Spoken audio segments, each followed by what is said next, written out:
The EDUCAS WJEC specification asks you to be aware of the challenges to divine command theory and of the modification of it by R.M. Adams. It is simpler to study the challenges first because Adams attempts to manage some of them in his modification of the theory.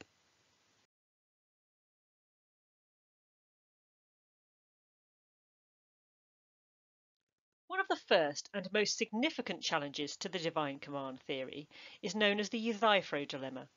This challenge was posed by Plato, an ancient Greek philosopher and student of Socrates who lived some 400 years before Christ.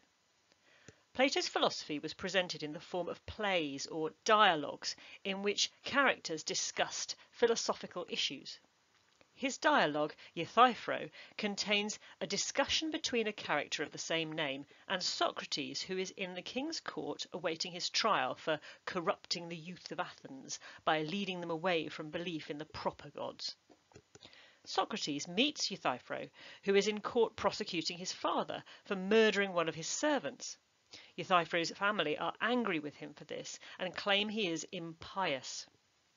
Euthyphro counter-argues that his family do not understand the divine attitude towards his actions. Socrates poses the question to Euthyphro, is the pious loved by the gods because it is pious, or is it pious because it is loved by the gods? There are two horns or parts to this significant question. Firstly, if good is good because it is willed by God, then God could will cruelty for its own sake, and it must be called good. Therefore, if God willed murder, rape, abuse, or war for the sake of it, that would be good. It allows God to will or command what we might consider evil, and yet it would be good, and therefore obligatory for us to perform. It is only God's command that makes killing wrong. It simply becomes morally right if God commands it. This makes the doctrine of God's goodness empty and meaningless, because something is only good if it is commanded by God, and so the statement that God's commands are good is simply that God's commands are God's commands.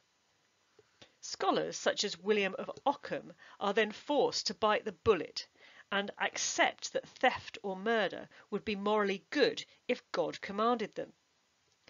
Leibniz points out in his Discourse on Metaphysics that this destroys the love of God and all his glory.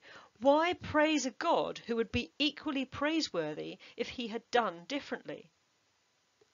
The implication, if we're not prepared to accept this consequence, is that cruelty for its own sake is actually evil, even if God commands it.